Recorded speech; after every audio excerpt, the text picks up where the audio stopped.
محمد وآلہ وصحبہ اجمعین۔ اعوذ باللہ من الشیطان الرجیم، بسم اللہ الرحمن الرحیم۔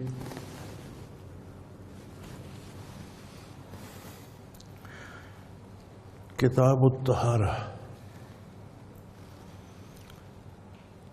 پاکیزگی کے بارے میں۔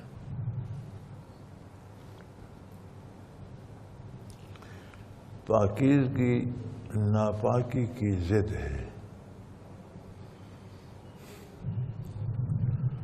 اور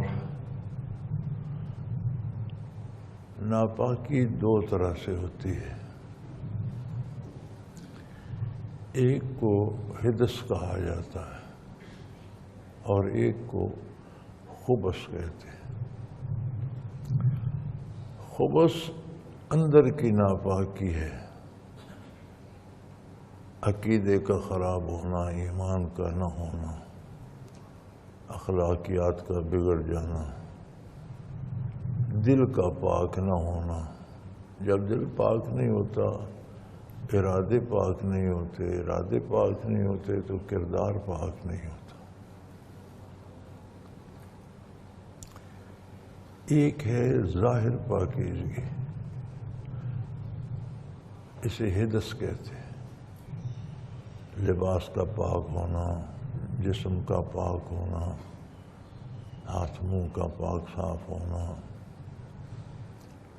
ضروری نہیں کہ لباس قیمتی ہو، سستا ہو،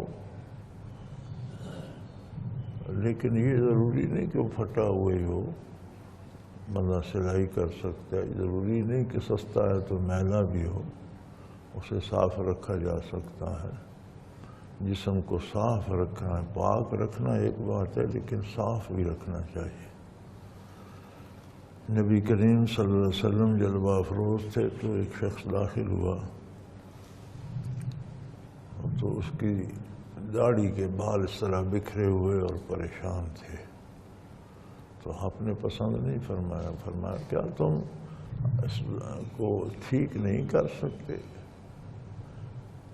اس میں کنگھی پھیر کر درست نہیں کر سکتے، یا اس کو برابر نہیں کر سکتے؟ کہیں سے بڑی کہیں سے کم ہے، ہلکا سا تیل لگا لیں، تو یہ اتنا مشکل کام ہے؟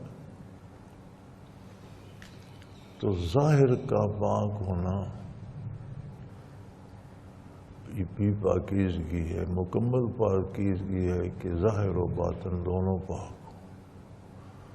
لیکن ظاہر کا پاک رکھنا بھی حضور نے فرمایا یہ بھی آدھا ایمان ہے، طہارت بھی آدھا ایمان ہے۔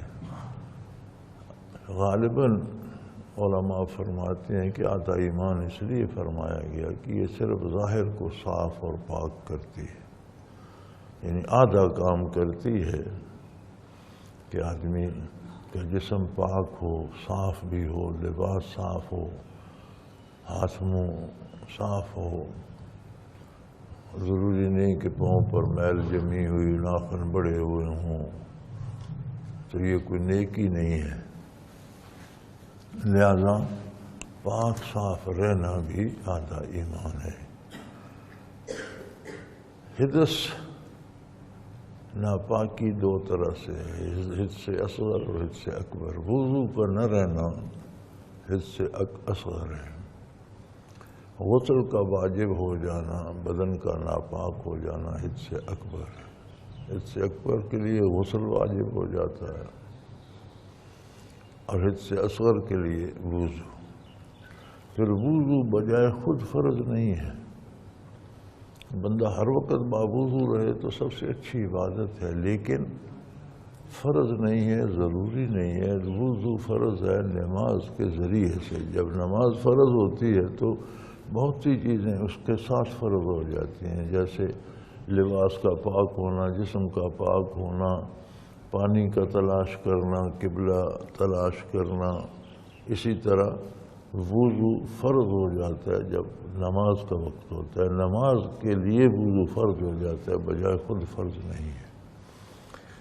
تو یہاں طہارت کو وضو میں پابند کر دینا یہ درست نہیں ہے۔ ہمارے ہاں یہ بڑا آیا ہے کہ جہاں جہاں عربی میں طہارت کا لفظ آیا تو اردو ترجمہ کرنے والوں نے اسے وضو کر دیا، حالانکہ وضو ایک الگ شعبہ ہے، یہ اس سے اصغر کے لیے ہے، چھوٹی ناپاکی یعنی بے وضو ہونا۔ طہارت پورے بدن، لباس، حلیے سب کو محیط ہے، اور اس میں ضروری نہیں کہ اعلیٰ قسم کے جوتے ہوں، بڑا قیمتی لباس ہو، نہیں، سستا ہو، غریب آدمی ہے اس کی حیثیت ہو، لیکن صاف ستھرا تو غریب آدمی بھی رکھ سکتا ہے، اپنا ہاتھ منہ ناخن کٹے ہوئے ہوں، اپنا حلیہ درست ہو، یہ تو غریب بھی کر سکتا ہے۔ تو ظاہری پاکیزگی بھی آدھا ایمان ہے۔